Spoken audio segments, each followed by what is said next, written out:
तो चैप्टर का नाम है न्यूटन्स लॉज ऑफ मोशन। क्या नाम है? Newton's laws of motion. Chapter को बहुत सर अच्छे वो से सर बोलो। आपने नोट्स दिए थे वो उसमें कैसे करें ना आप? हाँ हाँ, उतने का है। देखो तो पहले ये तो देख लो, जैसे ही रिकॉर्डिंग स्टार्ट करते हैं वैसे ही इसका सवाल स्टार्ट हो जाता है। अजीब सिस्टम है। तो न्यूटन्स लॉज ऑफ मोशन, यानी हम किसके बारे में पढ़ने वाले हैं इसमें? मोशन के बारे में पढ़ने वाले हैं। किसके बारे में पढ़ेंगे? मोशन। तुम्हारे मन में सवाल आएगा कि सर मोशन के बारे में हमने इससे पहले भी पढ़ा था, याद है? काइनेमैटिक्स, मोशन के बारे में हमने काइनेमैटिक्स में भी पढ़ा था, याद अगर आ रहा होगा तो। Yes sir. तो फिर दोनों में अंतर क्या है?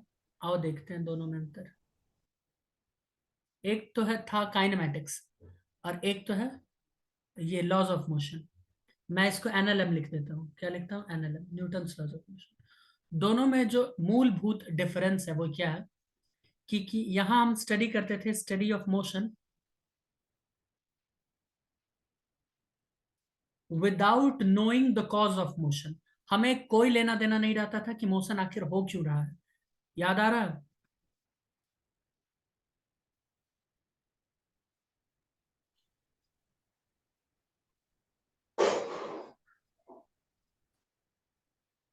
याद आ रहा है कि नहीं आ रहा है? हम वहां पे कोई कभी डिस्कस किए कि हाँ कोई सर। पत्थर तुम ऊपर क्यों फेंक रहे हो, क्यों जा रहा है, किस फोर्स की वजह से जा रहा है, क्यों नीचे आ रहा है, कैसे जा रहा है? कभी हमने ये सब नहीं किया, है ना? कभी हमने इसके बारे में जिक्र नहीं किया। लेकिन इस चैप्टर में हम जानेंगे। हम इस चैप्टर में क्या जानेंगे? Cause of motion. क्या जानेंगे? कॉज। Cause of motion. कि भाई आखिर मोशन क्यों हो रहा है, उसके पीछे वजह क्या है। यानी इसके बारे में हम किसके बारे में पढ़ने वाले हैं? इसमें हम पढ़ेंगे फोर्स के बारे में, क्योंकि फोर्स की वजह से ही तो मोशन होता है, हाँ या ना? इसमें हम पढ़ेंगे प्रॉपर्टी ऑफ बॉडी के बारे में, जो क्या करता है? मोशन करता है, यानी property of body.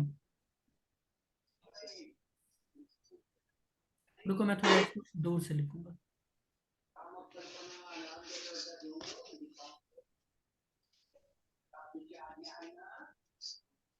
Property of body which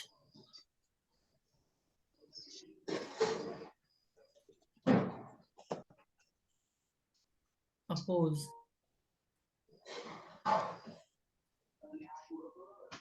cause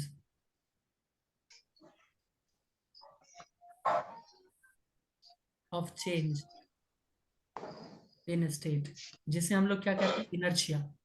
जिसे क्या कहते हैं बच्चों? इनर्शिया। इनर्शिया। ये बहुत इंपॉर्टेंट सर है जो मैंने नीचे लिखा है, इस सबको याद रखना है। तो हमें एनएलएम में ये तीन चीज पढ़ना मेन। हमें क्या पढ़ना है? इसी तीन चीज को पढ़ना है। एक ये वाला, एक ये वाला, एक ये वाला।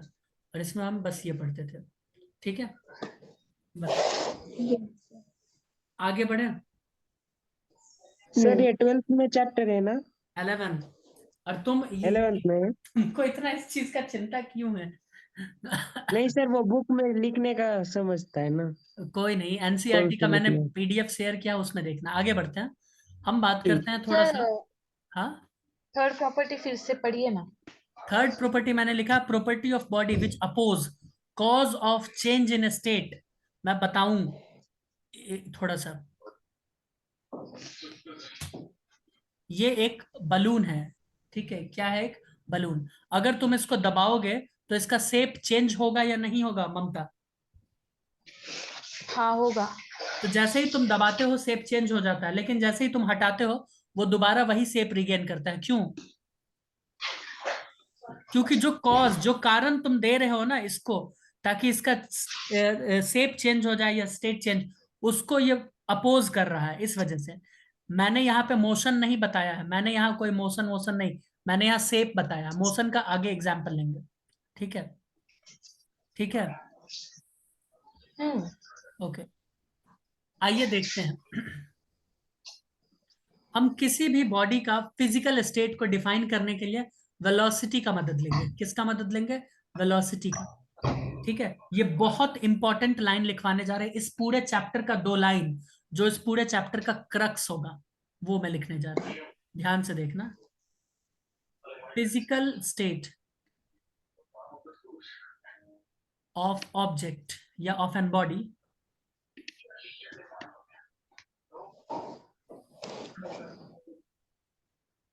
Defined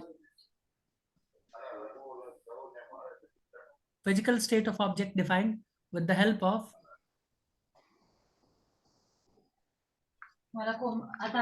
velocity. मैं velocity vector लिख दूं, ऐसे समझ जाना velocity. बोलो ठीक है, तुम बोलोगे ठीक है, इसमें कोई दिक्कत नहीं. अगर हम इसको डिफाइन कर रहे हैं किसकी मदद से, वेलोसिटी की मदद से, Velocity. तो दो चीज हो सकता है. क्या हो सकता है? दो चीज. ध्यान से देखना कौन कौन सा चीज. पहला है ना, मैं लिखूंगा टाइप ऑफ फिजिकल स्टेट. कौन कौन सा हो सकता है? देखो, टाइप ऑफ फिजिकल स्टेट. पहला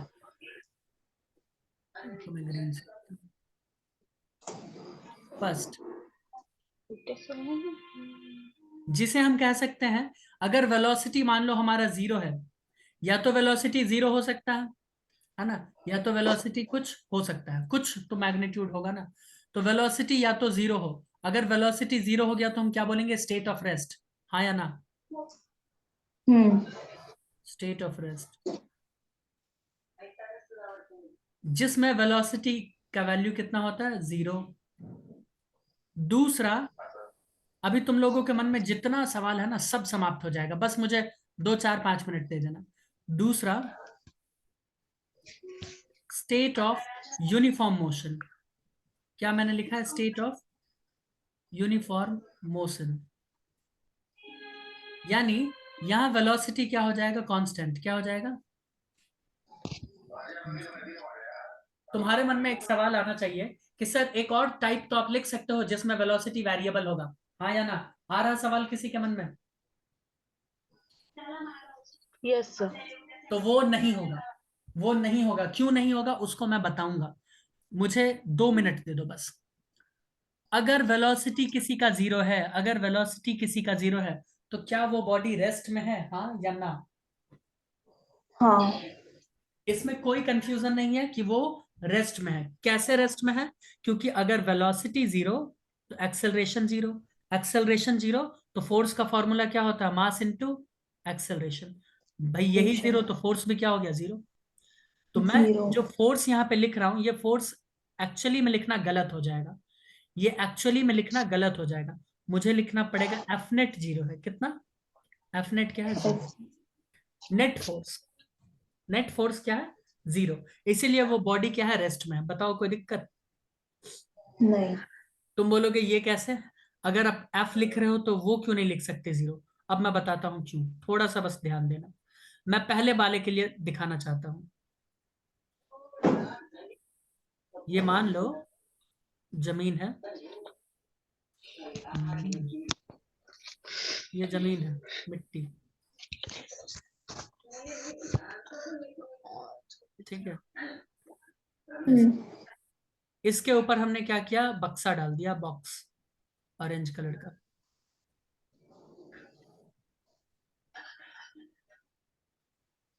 ये हमने एक बॉक्स डाल दिया. बॉक्स कितने केजी का है बच्चों? बॉक्स मान लो 2 केजी का है. कितने केजी का है? 2 किलो का. ये रखा हुआ है. इसका वेलोसिटी क्या होगा? 0. हमने इसका वेलोसिटी साइड में लिख दिया. वी वेक्टर कितना है? 0 है. एकदम ध्यान से सुनते जाना. अगर वेलोसिटी 0 तो क्या एक्सेलरेशन 0? Yes, acceleration 0. तो एफ नेट इसके ऊपर 0 आएगा. क्या आएगा? एफ नेट 0 आएगा. ठीक है. एफ नेट जब 0 है तो बॉडी रेस्ट में. क्यों? तो ध्यान से सुनिए. यहां पे मैं दिखा रहा हूं कि यहां नीचे एक फोर्स काम करेगा जिसको हम कहेंगे वेट. क्या कहेंगे? वेट. नाम तो सुने होगे. मास इंटू जी, ग्रेविटी, एम जी. क्या करेगा? एम जी, एम इंटू जी. नीचे बैठता. इसका मैं मास एम ही ले लेता हूं ना. कितना ले लेता हूं? एम के जी. एम मास. तो नीचे mg काम करेगा कि नहीं करेगा? तो तुम बोलोगे फिर तो सर इसको नीचे की तरफ भाग जाना चाहिए, क्योंकि नीचे की तरफ mg काम तो कर रहा है ना भाई, फोर्स तो काम कर रहा है नीचे, हाँ या ना? हाँ। एक चीज याद रखना, जब भी जिधर डायरेक्शन में फोर्स होगा मोशन उधर होना चाहिए, हाँ या ना? अगर उधर मोशन नहीं हो रहा है, अगर उधर मोशन नहीं हो रहा है, इसका मतलब जरूर वहां नेट फोर्स कितना लगता है? 0। 0। ठीक है, अगर नेट फोर्स 0 है तो इसका मतलब मोशन नहीं हो रहा है, या तो यूनिफॉर्म मोशन है। मैं बताता हूं कैसे। अब ये तो मूव नहीं कर रहा बक्सा, नहीं तो ये जमीन चीर के अंदर चला जाता। इसका अर्थ है कि इसके ऊपर एक अलग सा फोर्स काम कर रहा है, वो है ठीक इसके अपोजिट। क्या है? ठीक इसके अपोजिट। इसको हम लोग रेड कलर से दिखाते हैं, ये इधर की तरफ। इसे हम कहते हैं नॉर्मल। क्या कहते हैं बच्चों? नॉर्मल। तुम बोलोगे सर ये नॉर्मल क्या होता है? नॉर्मल होता है एक फोर्स। नॉर्मल क्या होता है? एक फोर्स जो बॉडी के कांटेक्ट सरफेस के ठीक अपोजिट लगता है, 90 डिग्री पे। यानी मान लो ये दीवार है, ध्यान से देखो, मान लो ये दीवार है। अरे यार, दीवार दिख रहा है। ये एक दीवार है और यहाँ पे हमने क्या किया, एक बॉक्स को जोर से दबा के रखा हुआ है। इस बॉक्स को इधर से धक्का देके दबा के रखा है, तो इसके ऊपर नॉर्मल फोर्स किधर होगा? तुम बोलोगे सर इस बॉडी के कांटेक्ट के इधर होगा, अपोजिट 90 डिग्री। अगर ये बॉक्स ऐसे जमीन पे रखा है तो 90 डिग्री इधर। सरफेस जो है ना, सरफेस के 90 डिग्री। समझ में आ रहा है थोड़ा थोड़ा? तो जमीन का जो सरफेस है उससे 90 डिग्री पे एक फोर्स बना दो, उसको क्या कहेंगे? नॉर्मल।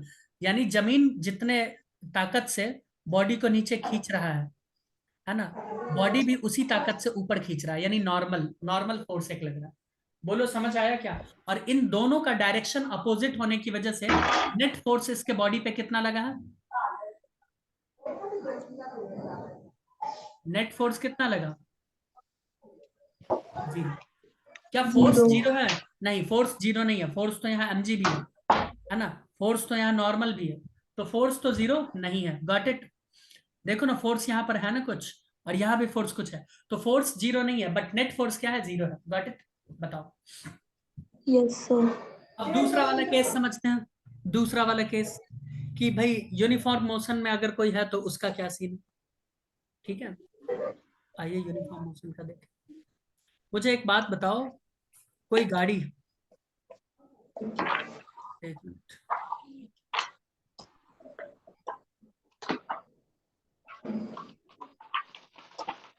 कोई गाड़ी जमीन पे चल रही है,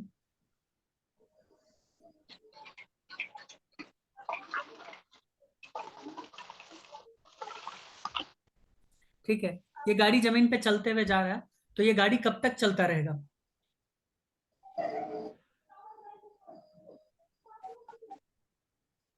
ये गाड़ी कब तक चलता रहेगा भाई बताओ? तुम बोलोगे गाड़ी कब तक चलता रहेगा? तब तक चलता रहेगा जब तक कि कोई फोर्स आकर इसको रोक ना दे। तब तक चलता रहेगा जब तक कि कोई फोर्स आकर इसको रोक ना दे, या तो इसका डायरेक्शन ना बदल दे, हाँ या ना? अगर मैं बोल रहा हूं इसका वेलोसिटी अभी है 5, इसका वेलोसिटी कितना? 5 किलोमीटर पर आवर, है ना, टुवर्ड्स नॉर्थ।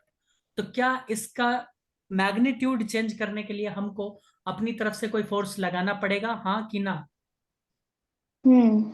अपने मन से चेंज तो नहीं हो जाएगा ना भाई। चेंज करने के लिए कुछ फोर्स तो लगाना पड़ेगा ना। सभी लोग रिस्पॉन्ड करें, रिकॉर्डिंग से पहले ही मैंने बोला था, वेलोसिटी में चेंज चाहते हो तो फोर्स लगाना पड़ेगा कि नहीं लगाना पड़ेगा? पड़ेगा। बिल्कुल, हमें कुछ ना कुछ फोर्स तो लगाना पड़ेगा। अगर हम इसका डायरेक्शन चेंज करना चाहते हैं तो भी फोर्स लगाना पड़ेगा। ठीक है, इसका अर्थ ये हुआ कि अगर हम वेलोसिटी को कांस्टेंट रखें तो हमारा जो बॉडी है वो यूनिफॉर्म मोशन में रहेगा, है ना? ये तो यूनिफॉर्म मोशन हो गया ना। 5 है तो 5 के रफ्तार में चलता जा रहा है, चलता जा रहा है। लेकिन प्रैक्टिकली जरा सोचो, हम अगर गाड़ी को 5 के रफ्तार पे ले जाके छोड़ दें तो 2-3 मिनट के बाद ही रुक जाएगा। रुकता है कि नहीं रुकता? तो ये कैसे हो सकता है? तुम्हारे मन में सवाल आएगा कि सर फिर तो ये आप जो बात बोल रहे हो ये तो गलत है, क्योंकि आप बोल रहे हो कि कोई बॉडी अगर यूनिफॉर्म मोशन में है तो उसका वेलोसिटी तभी चेंज होगा जब हम कोई फोर्स लगाएंगे। और गाड़ी को अगर हम 5 के रफ्तार पे ले जाकर छोड़ दे तो वो तो अपने आप बंद हो जाता है। वो इसलिए बंद होता है क्योंकि जमीन और चक्का, इनके बीच में एक फोर्स काम कर रहा होता है जिसे कहते हैं फ्रिक्शनल फोर्स। क्या कहते हैं? Frictional force. वो फोर्स जब तुम गाड़ी को बंद कर देते हो और या चलाते भी रहते हो तो वो फोर्स लगातार उस मोशन को अपोज करता है। वो क्या करता है? उस मोशन को अपोज करता है। इस वजह से क्या होता है, तुम्हारा गाड़ी रुक जाता है। अगर तुम यही कोई पत्थर को उठा के स्पेस में फेंक दोगे जहां जीरो ग्रेविटी है, कोई ग्रेविटी नहीं है, यानी हवा भी नहीं है, एकदम वैक्यूम खाली जगह स्पेस में, स्पेस में अगर ब्रह्मांड में इसको फेंक दोगे ले जाके, तो ये पत्थर अगर वेलोसिटी 5 से किसी डायरेक्शन में जा रहा है तो वो उसी डायरेक्शन में चलता चला जाएगा। और न्यूटन का पहला लॉ यही है, लॉ ऑफ इनर्शिया। यानी ये चेंज ही नहीं करेगा खुद को। ये कैसा मोशन में है? Uniform motion. यहाँ कोई फ्रिक्शनल फोर्स नहीं है, कोई ग्रेविटेशनल फोर्स नहीं है, कोई एयर ड्रैग नहीं है, कुछ भी नहीं है। ये चलता जाएगा चलता जाएगा। हाँ, तुम चाहते हो कि वेलोसिटी चेंज कर दे तो पीछे से जाकर और फोर्स लगाओ। क्यों? कम करना चाहते हो तो अपोजिट डायरेक्शन में लगाओ, डायरेक्शन चेंज करना चाहते हो तो इधर लगाओ। बोलो, बात समझ में आ रहा है कि नहीं आ रहा है? तो कुल मिला के अगर मैं तुम लोगों से ये पूछूं कि अगर कोई बॉडी यूनिफॉर्म मोशन में है तो उसके ऊपर नेट फोर्स कितना?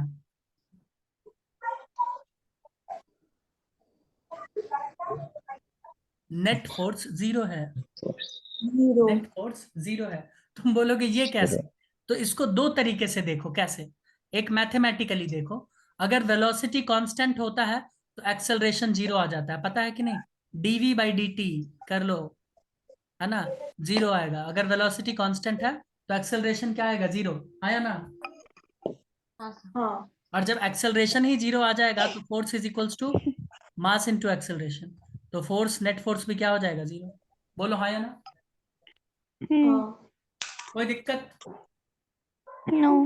नो दिक्कत। अब ध्यान से देखो एक और चीज, दूसरा चीज मैं बता रहा हूं। अगर तुम मानते हो कि यह पत्थर जो तुमने फेंका है जा रहा है 5 के रफ्तार से, और अभी तुमको ये जानना है कि इसमें फोर्स नेट कितना लग रहा है। अगर इसके ऊपर नेट फोर्स कुछ लग रहा होता, अगर इसके ऊपर कुछ नेट फोर्स लग रहा होता तो क्या इस बॉडी में कुछ ना कुछ एक्सेलरेशन होता? हाँ या ना? होता। बिल्कुल होता भाई। मास तो चेंज नहीं करेंगे, एक्सेलरेशन कुछ ना कुछ होता। और एक्सेलरेशन होता है चेंज इन वेलोसिटी। मान लो अगर ममता 1 किलोमीटर पर आवर के रफ्तार से एक्सेलरेटेड है, तो इसका मतलब हर घंटा वो अपना कितने के रफ्तार से स्पीड बढ़ाती है? 1 किलोमीटर पर आवर। हर घंटा इस रफ्तार से वो बढ़ा लेती है अपना स्पीड, हर घंटा। ये होता है एक्सेलरेशन। तो अगर ये बॉडी एक्सेलरेटेड होता तो इसका वेलोसिटी बढ़ता या घटता कुछ, बट ये तो हो ही नहीं रहा। इसका मतलब एक्सेलरेशन तो नहीं है, यानी फोर्स तो नहीं है नेट मिला के। नेट फोर्स नहीं है इसमें। गॉट इट या नहीं गॉट इट? Got it. तो नेट फोर्स इसमें नहीं है। ठीक है, अगर नेट फोर्स होगा तो वो डायरेक्शन भी चेंज करेगा और वेलोसिटी भी चेंज करेगा। तो हमने वेलोसिटी की मदद से पहचाना है दो फिजिकल स्टेट को। कितने को? दो। अब तुम बोलोगे सर एक तीसरा भी डाल दो ना, वेलोसिटी जब वेरिएबल होगा तब, है ना? तो वेलोसिटी जब वेरिएबल होगा उस फिजिकल स्टेट को हम डिफाइन नहीं करेंगे, वो एक कैटेगरी नहीं बना सकते। क्यों? क्योंकि आप उसमें बार बार फोर्स चेंज कर रहे हो ना। समझ रहे हो कि नहीं समझ रहे हो? हाँ। अरे बार बार फोर्स कुछ ना कुछ लग रहा है। नेट फोर्स कभी कम करोगे, एक्सेलरेशन करोगे ज्यादा तो ज्यादा फोर्स, कम करोगे तो कम फोर्स, तो वो थोड़ी कोई फिजिकल स्टेट हुआ। नहीं समझे? फिजिकल स्टेट तो दो ही हुआ फिर, एक स्टेट ऑफ रेस्ट हुआ, दूसरा स्टेट ऑफ यूनिफॉर्म मोशन हुआ। बोलो समझ में आया कि नहीं? इन दो फिजिकल स्टेट को हम लोग कहते हैं नेचुरल स्टेट ऑफ बॉडी। क्या कहते हैं? Natural state of body. Body इसी दोनों में रहना चाहता है, ये उसकी चाहत है। वो अलग बात है कि एक्सटर्नल फोर्स की वजह से ये क्या होता है हमेशा? चेंज। ये है natural state of body.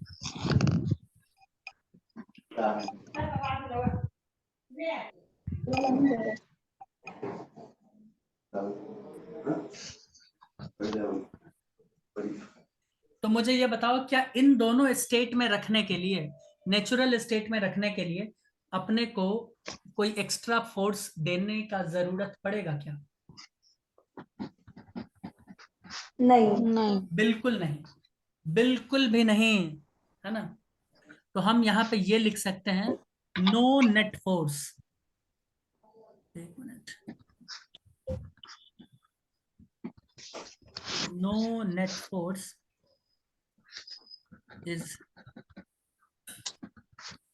required to keep the body in these two physical state. Keep the body in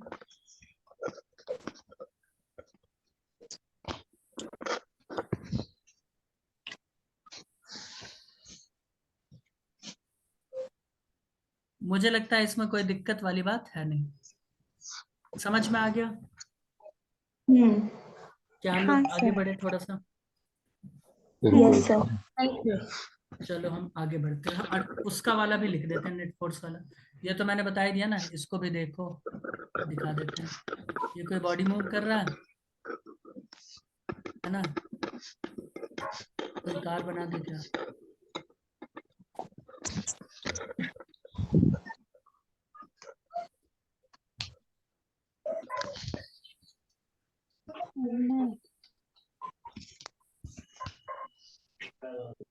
move कर रहा, वेलोसिटी कांस्टेंट, एक्सेलरेशन क्या हो जाएगा? 0।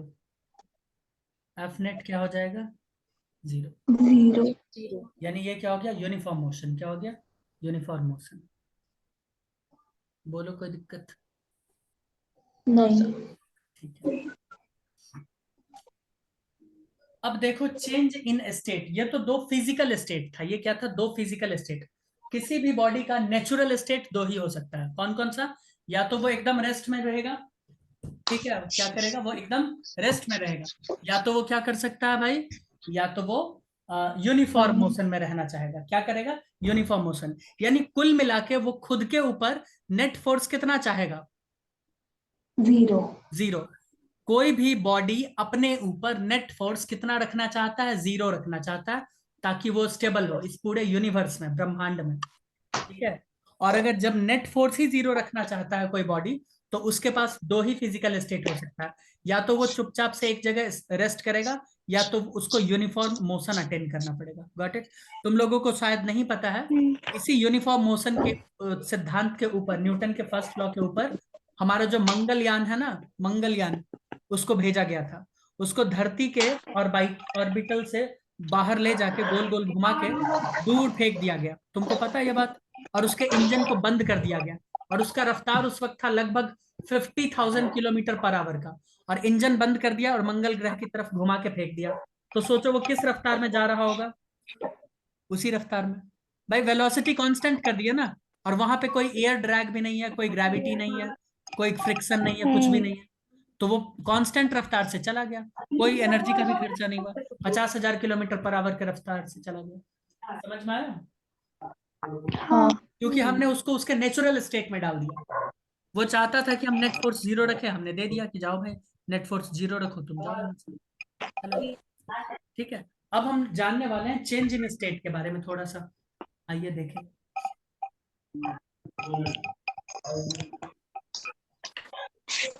समझ में तो आ रहा है ना सभी लोगों को? हाँ सर। कोई बच्चा नहीं समझ? ओंकार,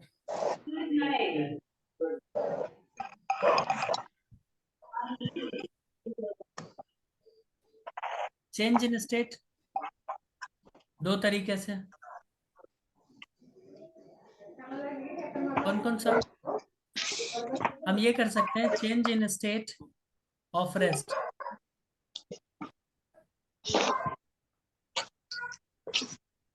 यानी जो रेस्ट में है उसको हम क्या कर सकते हैं? मोशन में लाके रख सकते हैं, हाँ या ना? हाँ। यस। और दूसरा जो चेंज इन स्टेट हम कर सकते हैं वो यूनिफॉर्म मोशन वाले।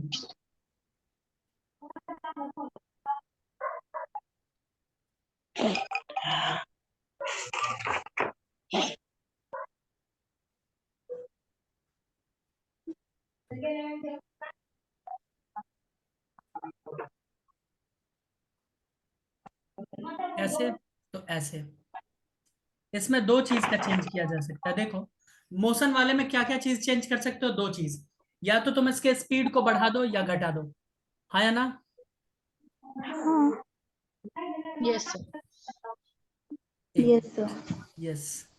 इंक्रीज या डिक्रीज कर दो आप। इंक्रीज डिक्रीज करने की वजह से क्या हो जाएगा? वेलोसिटी ही चेंज हो जाएगा, उसका मैग्नीट्यूड चेंज हो जाएगा, है ना? दूसरा, हम अगर डायरेक्शन चेंज कर दे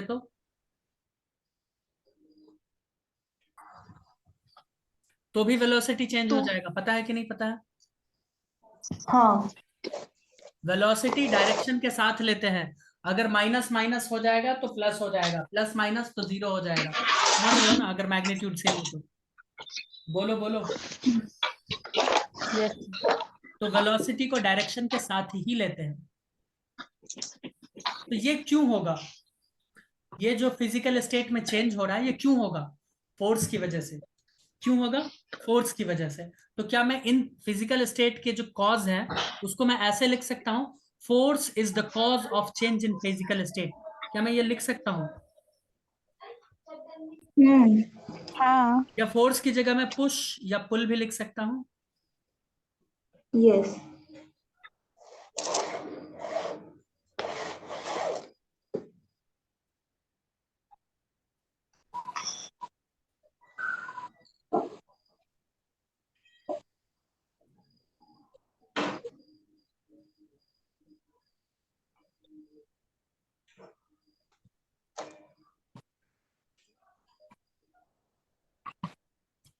लो, देख लिए?